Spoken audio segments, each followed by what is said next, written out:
the higher level, those observations can be interpreted in a way and present a systematic understanding of the phenomena you are dealing with. Will it make sense?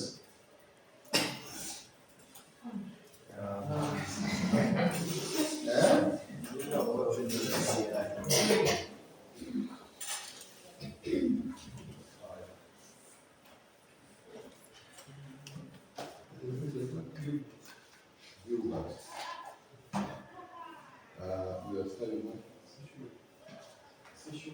Oh, social work. Okay. Gilbert made a study in Garoka and found that there are a lot of street kids in Garoka. Street kid.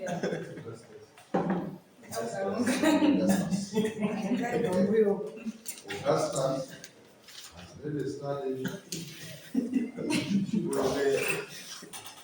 and in Chichipa, he found that there are a lot of street kids. When Gilbert studied the street kids in Garonga, he found that parenting was a major problem, which was these kids to be on the streets. Gilbert in Chichipa also found that all these kids, the problem was they are coming from families where there are a lot of parenting problems. Aubrey did a study in Lilongwe from the street kids, and he found that these street kids are coming from families that have parenting problems. Maria, oh, you were always speaking the other day. Yes. Did a study in Rwanda, street kids, a lot of them. But the major problem is parenting.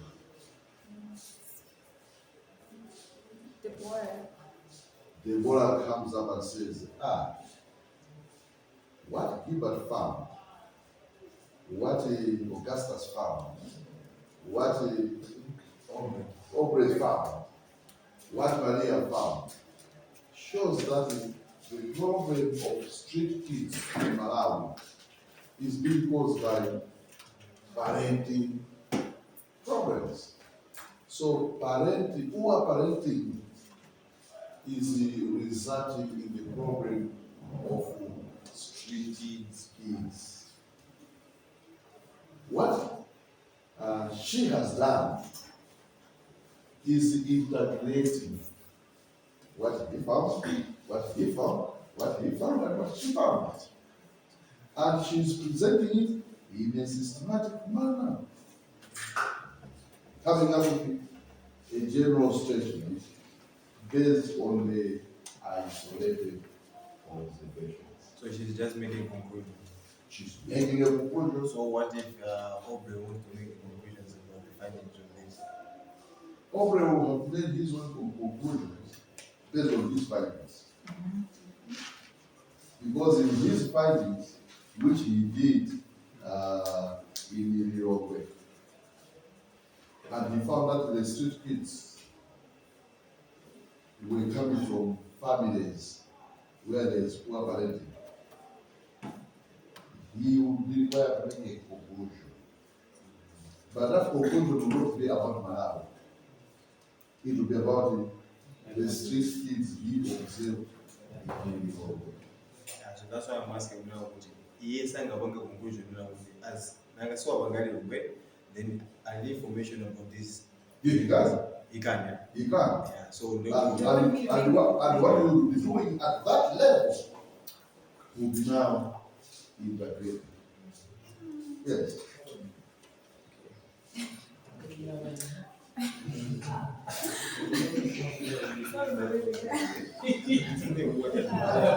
don't know whether now we are off this.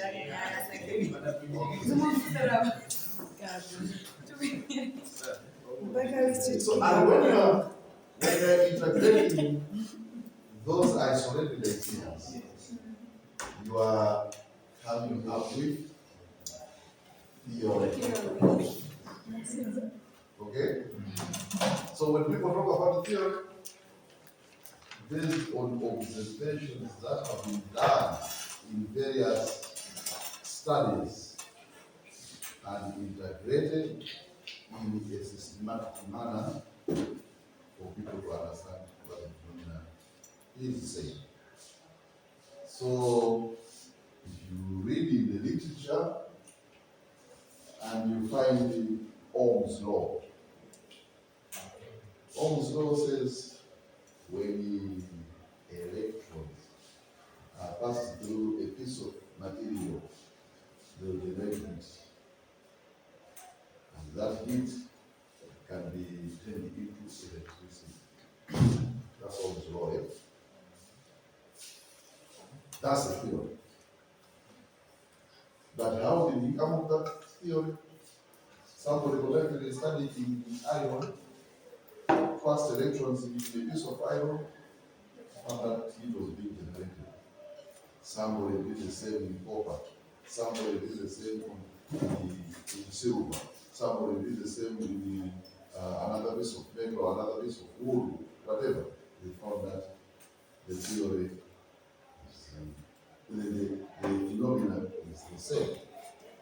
Of course, as they were doing that, there were some pieces of material which were more efficient in generating heat, others less efficient. And that's how they came up to say, copper, plain state, is the one who can be generate electricity more efficiently than the other metals. But in all cases, it was based on observations made by various scientists.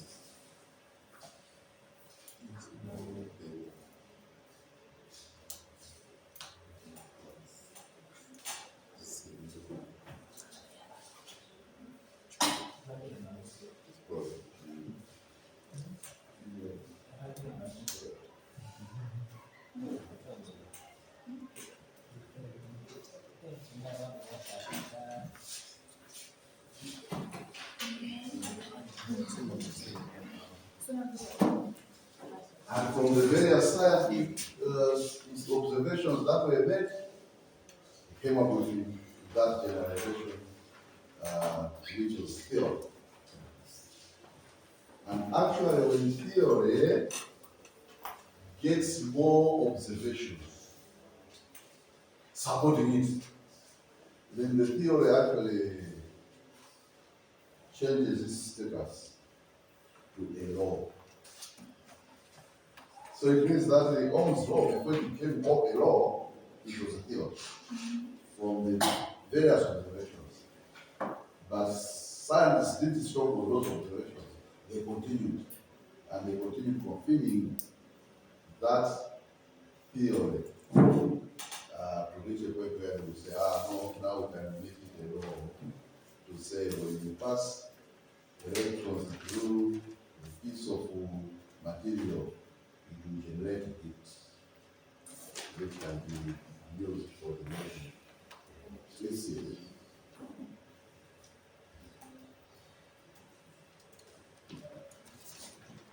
Are we making sense? Yes, but I have a question. Yes.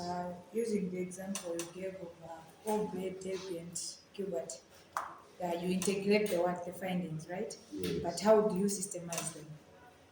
Or No, what do you mean when you say systemize the findings? The way you integrate them should be logical. In such a way that when you make the final conclusion, people should not say, how did you reach this conclusion? Like so it should make sense. It should make sense. And that's what I'm saying, it should be systematic. So the way you combine the statements must be systematic and logical. You replace the of Lilongwe, students are intelligent people. Aubrey is a student at the University of Norway. Therefore, Aubrey is an intelligent person. You don't combine statements which do not logically connect each other. Then you will not be systematic if you do that. Okay?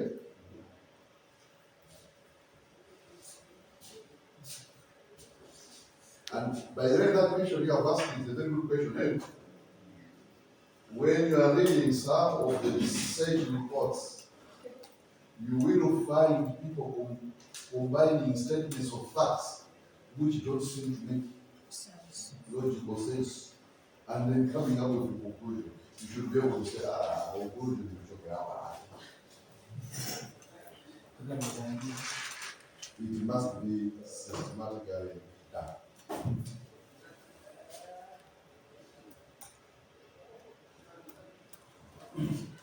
Salabiro, the photo was an incident about marriage of scientists were objective, About objective. all the scientists are objective and impartial. What I was saying is that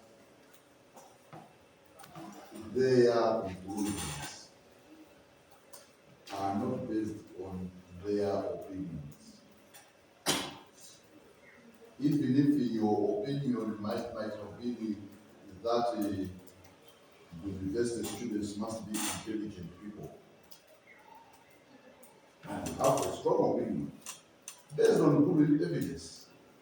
And if you go out and conduct a study and find a person X who is not intelligent, you should not say, tuzigenda kuzoba ndoti university students are intelligent people. They will use the level about is tisanene zimene tinene zimene amapenzile kapena tinene zimene ndikufuna kuti apate toka kwaini. Present your data objectively. Don't twist your data.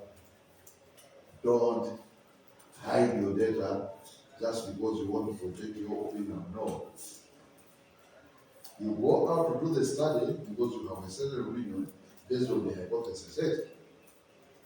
But if the data fails to support that hypothesis, we put it that way.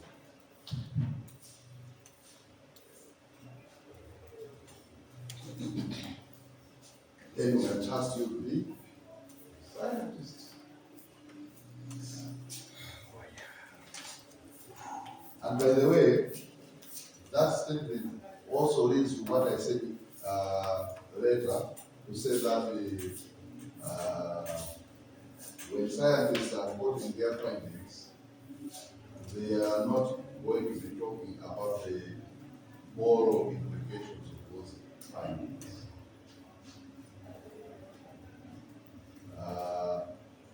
Whether morally people think that things should be this way, but if you have found this, that's what you have found. Report it. Okay?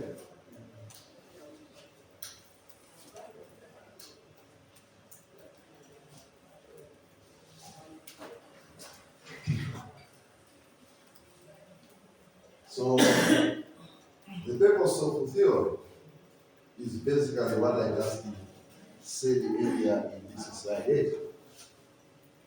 Integrating our observations in a systematic manner so that we can now put them in theory. What the Augustus observed, what the names are called again, Maria, whatever observed were isolated. Now those isolated findings must be presented in a systematic manner, having been integrated. then we're talking about knowledge. Okay? So that's what theory does. Is integrations, organize our observations, classify them.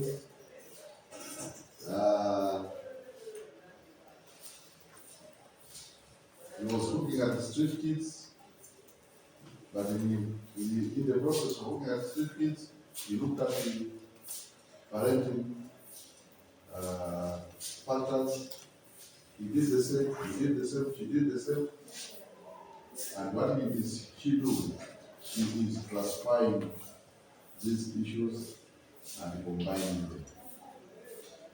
There is an issue of class, of families, parenting. And there is an issue of street kids. It's a class coming from families with parenting problems. Okay? So, organize, classify facts, integrate them by putting them in a meaningful group, showing the sort of relationships between these, showing relationships that when you have parenting problems, the result is street kid problem. So there is a relationship between street kid and parenting, yes? Yeah.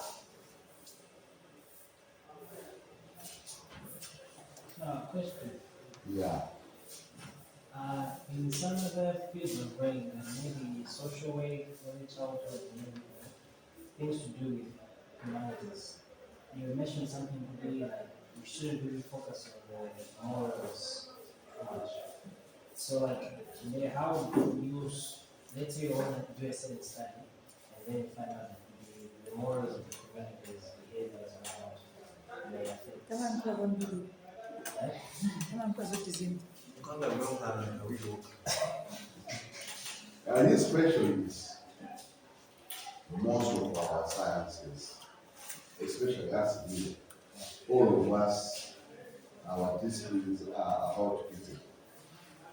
Whether you are doing business studies, we are doing about something to do with people, social work, community development, early childhood development. They are all disciplines about people. And our example from this gentleman being a social work person is a very good example. How can we avoid talking about moral implications being in this discipline? That's the question. So I'm saying our example which he gave us is good. We are talking about street kids. We are talking about parenting.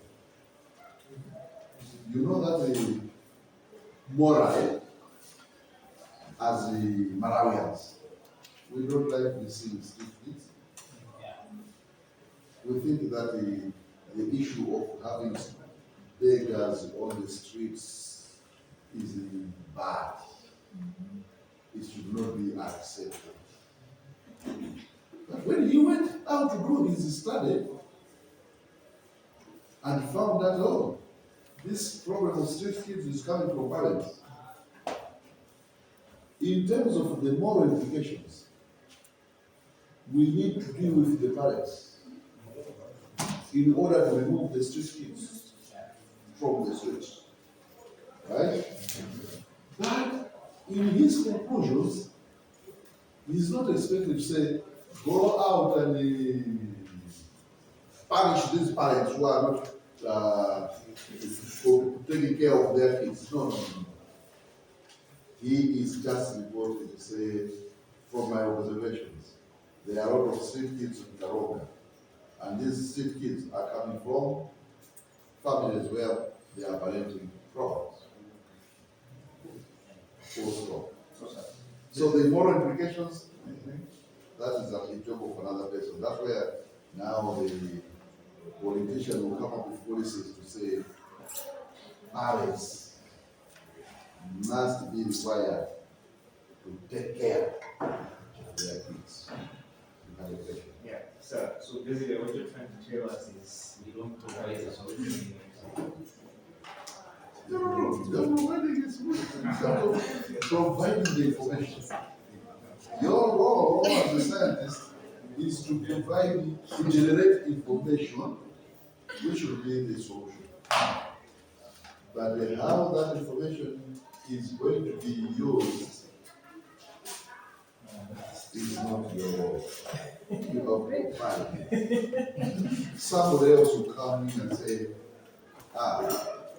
based on what we found, we must deal with these violence.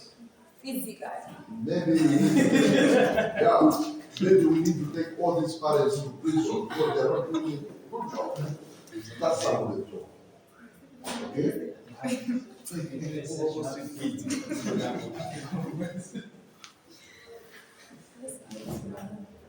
Other questions? So when I was asking about the theory, sorry, I took you too far at the beginning. This is what I wanted you to say. That in the process of you becoming scientists, whatever you're going to do, you should be looking at the ultimate goal of the formulating theory or contributing to the theory which is out there. Because when you come up with those theories, they provide tentative explanations to events or relationships. Tentative explanation to why we are having a lot of street food problems in Malawi. And the tentative explanation is we are having more street kids problem in Malawi because of poor hygiene. Okay? So when you reach that point, it means you are a giant in knowledge generation. A scientist. You are a scientist. I guess today we can stop. We can continue, sir.